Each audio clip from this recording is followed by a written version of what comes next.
오늘 우리에게 주시는 하나님의 말씀은 야고보서 3장의 말씀입니다. 야고보서 3장 1절로 12절까지 말씀을 함께 봉독하도록 하겠습니다. 야고보서 3장 1절로 12절까지의 말씀입니다. 내 형제들아, 너희는 선생된 우리가 더 큰 심판을 받을 줄 알고 선생이 많이 되지 말라. 우리가 다 실수가 많으니 만일 말에 실수가 없는 자라면 곧 온전한 사람이라 능히 온 몸도 굴레 씌우리라. 우리가 말들의 입에 재갈 물리는 것은 우리에게 순종하게 하려고 그 온 몸을 제어하는 것이라. 또 배를 보라. 그렇게 크고 광풍에 밀려가는 것들을 지극히 작은 키로서 사공의 뜻대로 운행하나니 이와 같이 혀도 작은 지체로 돼 큰 것을 자랑하도다. 보라, 얼마나 작은 불이 얼마나 많은 나무를 태우는가. 혀는 곧 불이요 불의의 세계라. 혀는 우리 지체 중에서 온 몸을 더럽히고 삶의 수레바퀴를 불사르나니 그 사르는 것이 지옥불에서 나느니라. 여러 종류의 짐승과 새와 벌레와 바다의 생물은 다 사람이 길들일 수 있고 길들여 왔거니와 혀는 능히 길들일 사람이 없나니 쉬지 아니하는 악이요 죽이는 독이 가득한 것이라. 이것으로 우리가 주 아버지를 찬송하고 또 이것으로 하나님의 형상대로 지음을 받은 사람을 저주하나니 한 입에서 찬송과 저주가 나오는도다. 내 형제들아, 이것이 마땅하지 아니하니라. 샘이 한 구멍으로 어찌 단물과 쓴물을 내겠느냐. 내 형제들아, 어찌 무화과 나무가 감람 열매를 포도나무가 무화과를 맺겠느냐. 이와 같이 짠물이 단물을 내지 못하느니라. 아멘. 오늘은 야고보서 3장 1절로 12절까지의 말씀을 본문으로 말의 올바른 사용이라는 제목으로 하나님의 말씀을 함께 나누고자 합니다. 야고보서는 우리에게 성도의 믿음은 반드시 실천을 동반한다는 행함과 믿음의 관계를 말씀하여 주고 계십니다. 이러한 믿음의 실천은 보다 성숙한 믿음을 위하여 그리스도인들에게는 반드시 필요한 것입니다. 그리스도인으로서 바른 언어를 사용하지 못함으로 세상의 지탄을 받는 경우를 우리는 종종 볼 수 있습니다. 또한 반대로 성숙한 말의 사용으로 많은 사람들의 존중과 존경을 받게 되는 경우도 볼 수 있는 것입니다. 오늘 본문의 말씀은 우리의 삶 속에서 어떻게 구체적으로 믿음을 실천으로 옮겨야 할 것인가에 대하여 예를 들어서 우리에게 교훈을 주고 계십니다. 오늘의 본문 3장은 주로 개인적인 교훈에 대해서 말씀하고 있으며 앞으로 나오는 4장의 말씀은 교회 공동체에 주는 교훈을 다루고 있습니다. 3장에서는 개인의 신앙으로 실천할 행위를 말과 행실로 나누어서 그 교훈을 우리에게 주고 계시는데 오늘은 말에 대하여 살펴보고자 합니다. 성도 여러분께서는 야고보서 3장 전체를 읽어보시고 묵상하시기를 권면합니다. 먼저 1절과 2절에서는 함부로 다른 사람 앞에서 선생이 되려고 나서지 말라고 권면하고 있습니다. 이어서 3절과 5절에서는 말의 특성과 영향력에 대하여 말씀하고 계시고 6절과 8절에서는 말을 제어하지 못할 때에 나타나는 악한 결과에 대해서 설명하고 있습니다. 그리고 9절과 12절에서는 올바른 말의 사용이 성도의 바른 신앙생활에 있어서 필수적인 것이다 라고 증거하고 있습니다. 우리는 살아가면서 말의 영향력을 무시하고 살 때가 많습니다. 진정성이 있는 마음만 있으면 되지 무슨 말이 그렇게 필요하겠냐라고 생각하는 것입니다. 그리고 상대방에게 나의 마음을 못 알아준다고 말을 잘 못한 내가 아니라 이해하지 못한 상대방을 탓할 때가 있습니다. 그러나 성경은 우리의 말이 신앙생활에서 매우 중요하다라는 것을 오늘 증거합니다.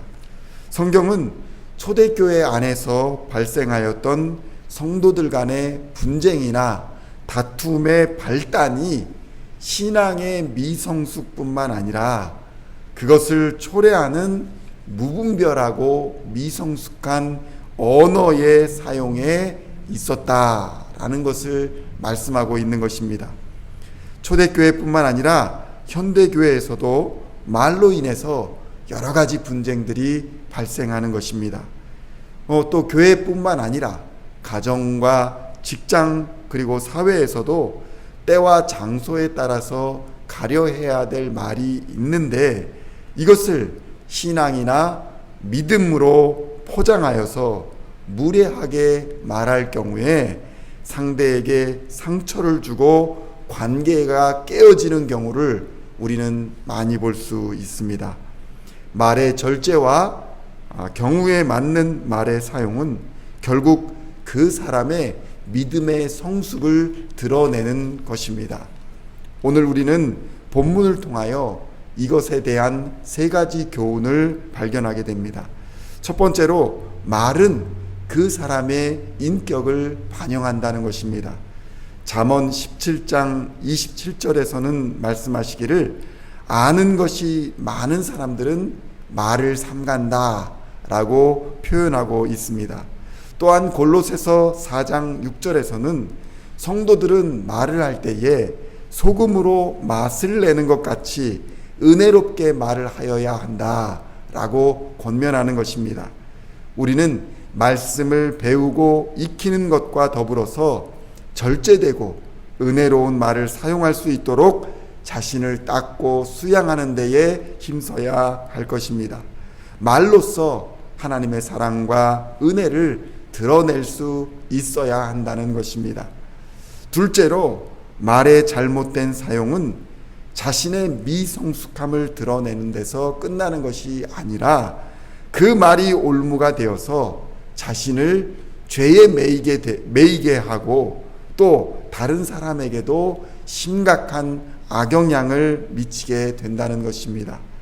예수님은 마태복음 12장 36절로 37절에 이르시기를 내가 너희에게 이르노니 사람이 무슨 무익한 말을 하든지 심판 날에 이에 대하여 신문을 받을 것이다 라고 말씀하시는 것입니다. 그러므로 내 말로 의롭다함을 받고 내 말로 정죄함을 받으리라 라고 선포하고 계시는 것입니다.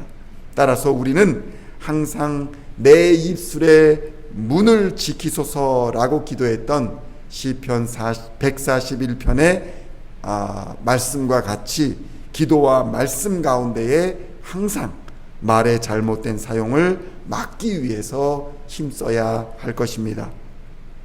마지막으로 말의 잘못된 사용은 사람과의 관계에서뿐만 아니라 하나님과의 관계에서도 심각한 영향을 끼치게 된다는 것입니다.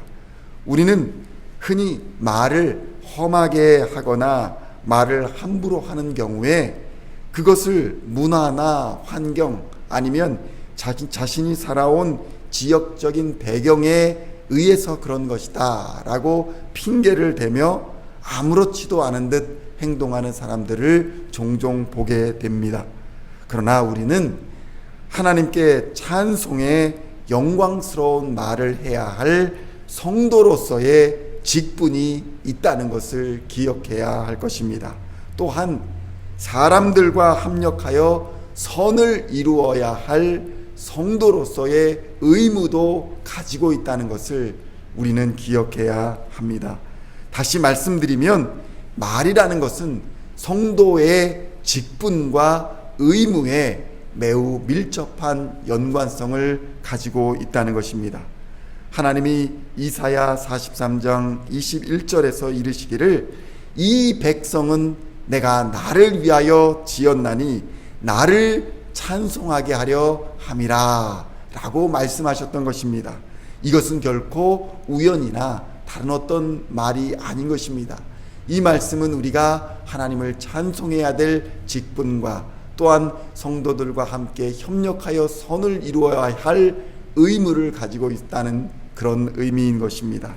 오늘 하루도 여러분들의 말과 행실로 하나님을 찬송하는 삶이 되어서 하나님과 사람 앞에 칭찬받는 성도 여러분들 다 되시기를 우리 주 예수님의 이름으로 간절히 축원드립니다.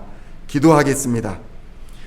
하나님, 부족한 우리를 하나님의 자녀 삼아주시고 하나님을 찬송하게 하시며 하나님의 일을 맡겨서 충성된 일꾼으로 사용하여 주시니 감사합니다.